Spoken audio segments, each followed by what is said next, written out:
Week 2 had some games. Had some very odd games here in week 2. Things that I was wrong about. Things I didn't think were going to go the way they did. We'll start with the easy one. Well, we'll start with Thursday night. The Buffalo Bills beat the Miami Dolphins 31-10.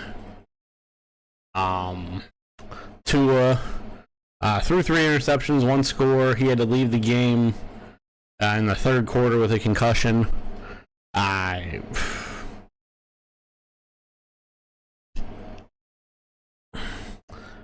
Tua just needs to retire.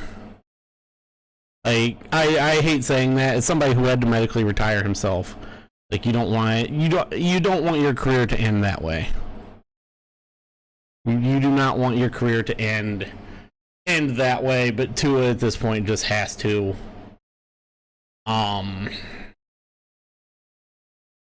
For the safety of yourself, brother. For the safety of yourself, my man. Dude, you have to retire. Other than that, this is kind of a weird game. I think we were doing the podcast at the time. Josh Allen did not play good. At least didn't throw the ball good. 139. I mean, 13 for 19. 1 touchdown. You got 2 rushing touchdowns out of James Cook. Got a receiving touchdown out of him, too. Is there any defensive touchdown? No. It was just...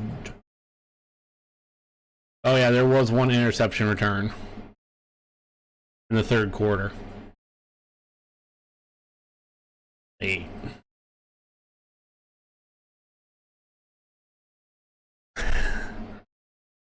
Miami didn't play good, and then having to throw Skylar Thompson in there in the fourth, it was an uphill battle for him. I was wrong about this game. I thought Miami was going to win this one down in Hard Rock. Got that wrong.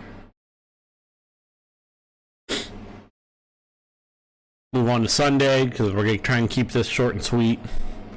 The Saints beat the Cowboys in Jerry World. Ending the Saints 16 game home winning streak in the regular season. 44-19. You knew the Cowboys were gonna lay a shit bomb like this at some point, because they always do. Always. Like, it's usually not this early, but they always just lay a fucking egg. And they did. And I don't really know if the Cowboys got much better from last season. After watching this game, like, they beat up a Browns team that might not be super good. Week 1 threw up a good number of points, and then come out against the Saints team that is on paper worse than the Browns and look like absolute pure utter horse manure. So, man, I honestly don't even know what to make of the Cowboys anymore. I figured we were going to they were a lock to be a 10-win team, 10-11-win team. Probably not win the division, but figured they'd at least be a lock to win 10 or 11 games. The Saints might be pretty good. Derek Carr hates Chris Olave, though. Moving on to the other NFC South team that won this week. I think the Buccaneers beat the Lions 20-16, and Jared Goff didn't look great. He threw for 307 yards, two interceptions. The Lions, and I watched most of this game. The Lions had a really really good defensive game plan to start. They lined up Aiden Hutchinson, you hear me say it a lot on this channel, in a wide 9 technique. What a wide 9 is if you got your... Here, let me just...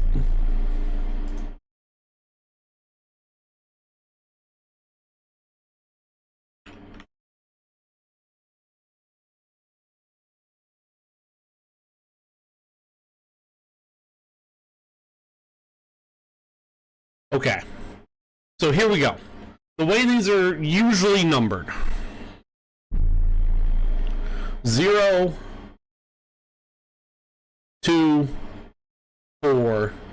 Your tight end is a 6. Head up right here. Head up on center is a 0.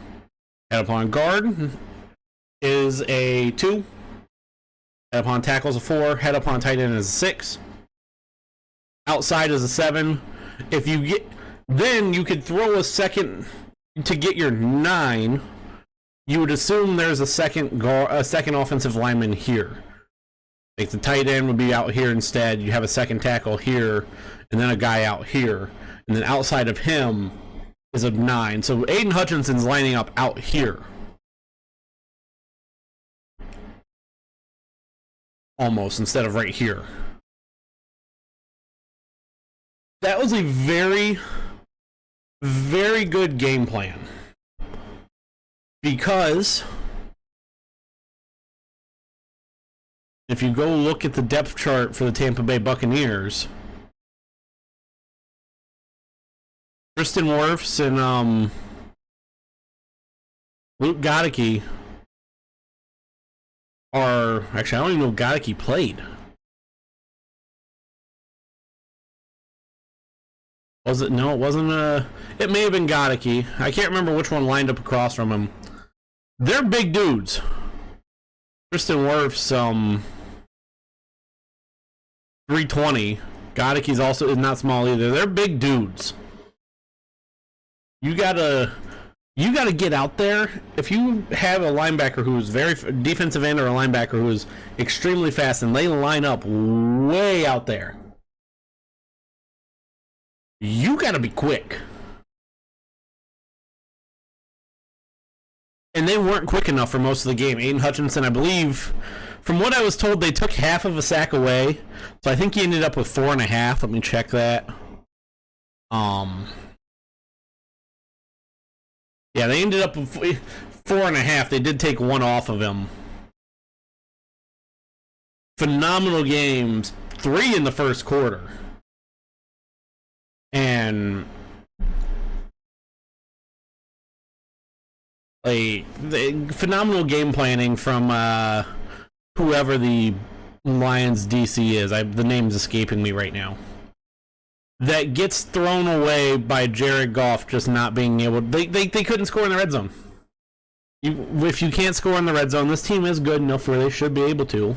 You can't score in the red zone, you're not going to win games in the NFL, especially against a good team like Tampa. Baker threw for a touchdown, and he also ran for one late. I missed the rushing touchdown. Yeah, with 34 seconds. I was napping at that point.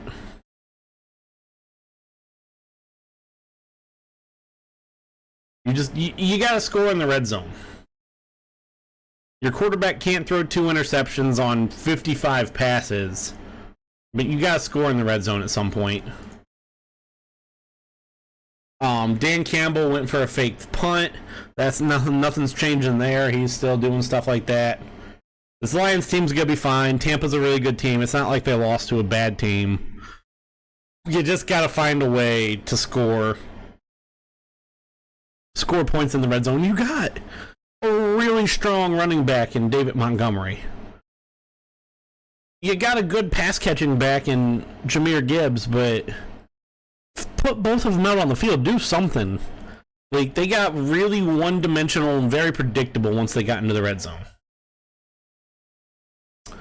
Moving on, 1 o'clock game, the Packers beat the Colts. Malik Willis was the starter, And he didn't play terrible. I mean, could have been way worse. 122, 12 for 14. Didn't throw a lot of passes. One was a touchdown. But, I mean, you don't have to be terrible. Anthony Richardson did not look good. Threw for 3 interceptions. Got sacked once for a loss of 6 yards. And Jonathan Taylor didn't score either. As the Packers go to 1-1. This could be bad news for the rest of this division. If Malik Willis is just serviceable, a serviceable backup for the next 3-4 weeks, the Packers could very well be in a good spot in this division. I was worried, and I'm not even a Packers fan. I was really worried when Jordan Love went down, because I thought this was going to be a one-team division, because I just don't think the Vikings can hold up with what they're doing. But Willis looked serviceable. Josh Jacobs is really good. The Packers team, the team that's around the Packers, is very good, or around Willis. Even Jordan Love, obviously, is very good, and Willis played good enough to not lose this game. Anthony Richardson did not help himself or the Colts out, shooting himself in the foot with 3 turnovers. Again, Packers win 16-10. Jets won. Jets beat the Titans 24-17. Titans are bad. Will Levis is bad. He threw a really bad interception to a point that... checking out what my dogs are doing.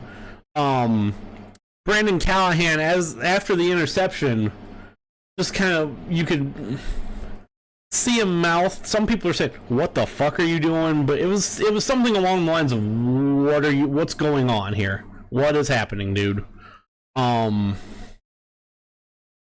NFL's youngest player, Braylon Allen, runs for scores 2 touchdowns. Ran in for the game winner with 4:30 left. Aaron Rodgers, I don't think played. 176, 2 touchdowns, got sacked twice. But again, story of the day is just going to be that game is just Will Levis is not good. And the probably the biggest surprise of the day, the Vikings defended their home turf against the 49ers, 123-17. The 49ers had a little flurry at the end to make it close. This game, up until the back end, was never really in doubt. Brock Purdy threw for 319, had a bad interception. Can't remember. I don't remember how Sam Darnold did. 268, 2 scores and an interception. I mean, that's good for Sam Darnold. That's good. At some point, you expect him to start to fall off. There has to be a fall off somewhere. There just has to be. Helped out by a 98 yard touchdown to Justin Jefferson. At some point, this is going to have to fall off. It is. That's all I got there. At some point, Sam Darnold's going to look like old Sam Darnold, but until then, hey, ride it, Vikings. Division's open right now. The Seahawks beat the Patriots 23-20 in overtime. Woo. Woo. That's all I got. Geno Smith threw for 327. Jacoby Brissett looked like he should. Thrown for 149 on 15-27. Got sacked 3 times for a loss of 24 total yards. This is just... Woo. The Patriots aren't good. Seattle might not be great. That's Commanders beat the Giants on the back of 7 field goals. From Austin Seibert. Beat the Giants 21-18. Giants might suck. I mean, they're not good. We knew that. Jane Daniels did miss a stamp. The Commanders did the smart thing though. Brian Robinson got more carries, 17 for 133 yards. I don't know if Eckler got more. He got 8. Jaden Daniels only ran the ball 10 times, not counting the 5 sacks. You'd like to see that number go down a little bit if you can. Odds are it's probably not going to happen. The Giants team. Daniel Jones threw for 2 scores, but it wasn't enough. Like, Daniel Jones had a good game by his account, by all accounts for him, and it's just not enough. Like, just not good. Not good. Chargers beat the Panthers 26-3. Justin Herbert threw for 130 and 2 scores and interception. J.K. Dobbins looking really good under that Jim Harbaugh offense. Ran for 131 and a score. I wanted the box score, goddammit. Bryce Young, 18 for 26, interception, 84 yards. There's a reason that he's getting benched. I don't know if I agree with it right now, but it's just... the dude's not good. Whether it be the fact that, that offensive line is terrible, or whatever. Like, everything there in Carolina is going poorly, and they could be... I thought the Patriots were going to be one of the worst teams in the NFL. It's very possible that Panthers may be the worst in the NFL again. Browns beat the Jags 18-13. Neither of these teams are great. Deshaun Watson and the defenders of Deshaun Watson are saying that he looked great. He had a rushing touchdown from 1 yard out. Threw for 186 yards on 22 of 34 passing. Got sacked twice for a loss of 14. He played good enough to not lose. That's... yeah. I don't know what else to say.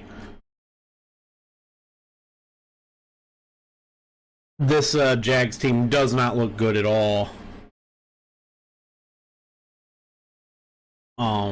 3 field goals, and they get a safety there at the end too.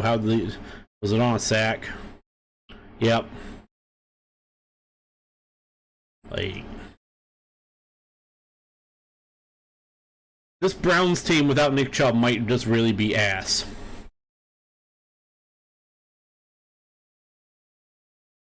This Browns team without Nick Chubb might just be fucking terrible. The Raiders, the other big surprise of the day, beat the Ravens 26-23. Gardner Minshew did a thing. He threw an interception too, 276 to score. Derrick Henry got more carries, 18 for 84 and a score. This Ravens team will be fine. They lose a dumb one, but I think they'll be fine. That Ravens team is too good. That's all I got there. But good on the Raiders for at least showing that they have a pulse. And a game that I was wrong about, I thought the Rams were going to walk away with this one. The Arizona Cardinals win 41-10. Marvin Harrison Jr. gets his first 2 touchdowns of his NFL career. Kyler Murray looked good. Looked better, I should say. 266, 3 scores. James Conner ran for 122 and a score. And the Rams were just lifeless. Just absolutely. Yuck. Just absolutely lifeless. Allergies are killing me again. Cardinals win 41-10. Like, the Rams were just defensively they're bad, especially on that interior defensive line, but they were just bad all around. And what was a really, really, really bad game, Steelers beat the Broncos 13-6. Bo Nix threw for 246 and 2 interceptions. He might not be great.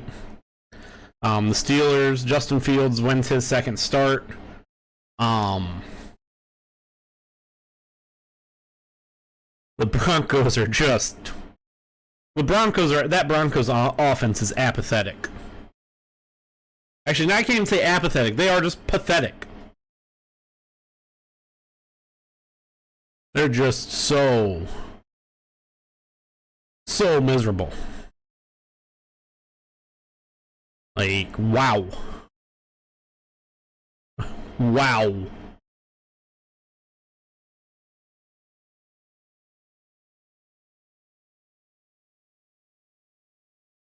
Wow. Good for the Steelers or good for Justin Fields, at least, I should say. I shouldn't say good for the Steelers. The Chiefs beat the Bengals 26-25 after a very late penalty. On a 4th and 17. We're not going to talk about it. I've already said a lot about it. Patrick Mahomes continues to regress. Last year was one of his worst statistical seasons. He threw for 160 yards, 2 interceptions. I believe he had 1 touchdown, maybe 2. And he just looked bad. But penalties save the Chiefs again. They go to 2-0. The Bengals dropped to 0-2 the third time in 3 years. Something has to be done about that. As a Bengals fan, I'm going to talk about the 0-2 part. In 3 straight years of 0-2, something has to happen. And it's not a player's thing. It's a Zach Taylor thing at this point.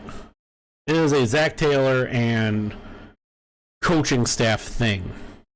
Bengals had a good defensive game plan. It's just you need one more score in there to win. That's it there.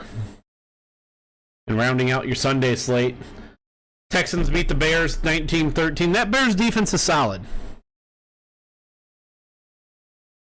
That Bears offense is terrible. It's almost like Justin Fields wasn't the whole problem. The offensive line is still pathetic.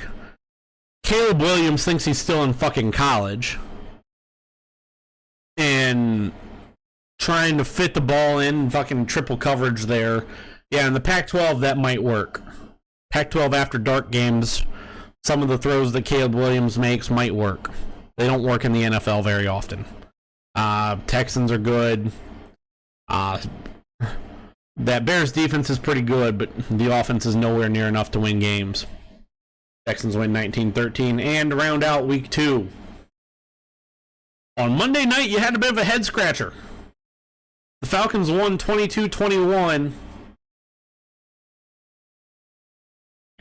over the Eagles. And a game where the Falcons didn't play bad. Neither team really played bad.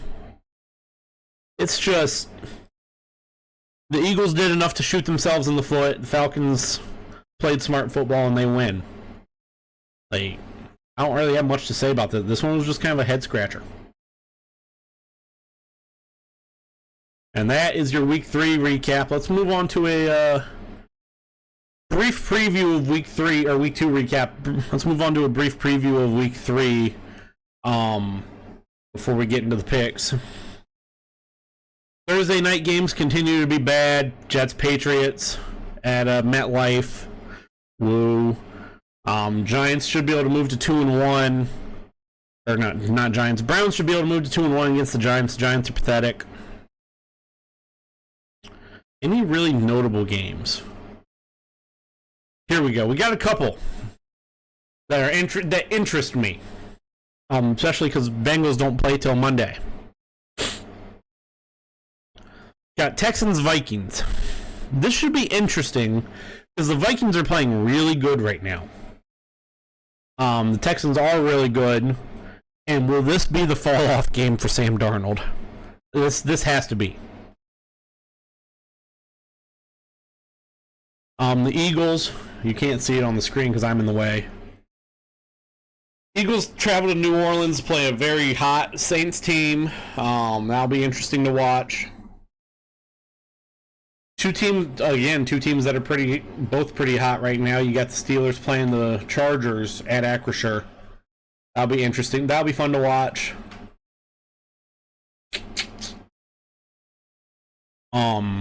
Ravens take on the Cowboys at 4:25. That'll be interesting.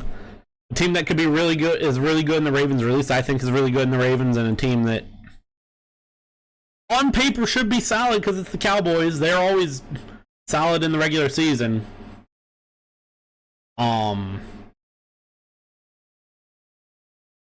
You got Lions Cardinals at 4:25. This should be fun to watch. Got a really good Cardinals team and a pretty solid Cardinals team, at least looking solid right now, and a on paper good Lions team. We'll see if Jared Goff can kind of turn it around after week 2. Chiefs Falcons, there's not much to make out of this, and then we got first of 2 Monday night games. One from Orchard Park, Highmark Stadium in Buffalo. Bills Jags, woo. Bills should roll, and then the Bengals play host to the Commanders. Bengals should roll. Let's get to the picks, though. We can wrap up the show.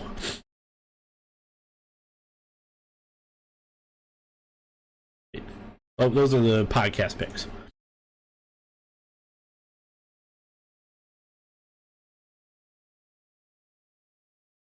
Okay. Starting with Thursday night, give me the Jets over the Patriots. Give me the Browns over the Giants.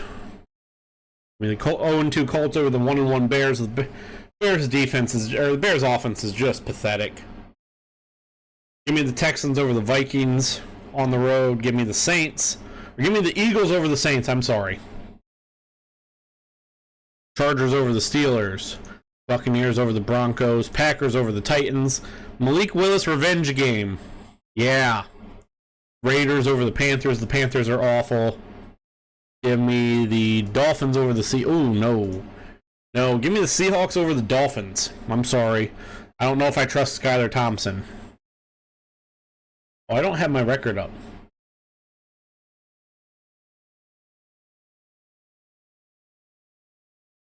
Well, we'll burn it for next week. We'll check to see what we are. I'll tell you guys after. Give me the Lions over the Cardinals, Ravens over the Cowboys in Jerry World, 49ers over the Rams, Chiefs over the Falcons, Bills over the Jags, Bengals over the Chiefs, or the Commanders. That's our picks. We'll check our overall standings. Ooh. So we're 13. Jesus. We're 20 and something. 20 and let's see. 13. 1, 2, 3.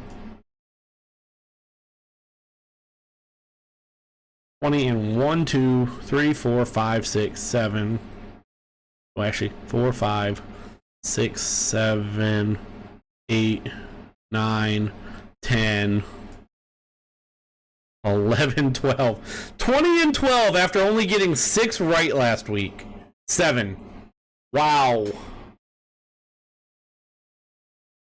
20 and 12. Yikes. Like I said, that's your picks. Okay, seriously. Stop trying to load ads. That's your picks. That's your, we're closing this. That's getting irritating. Those are your picks. That's your week 2 recap, your week 3 and your week 3 preview. Have a good weekend of watching football, everybody. We will see you next week.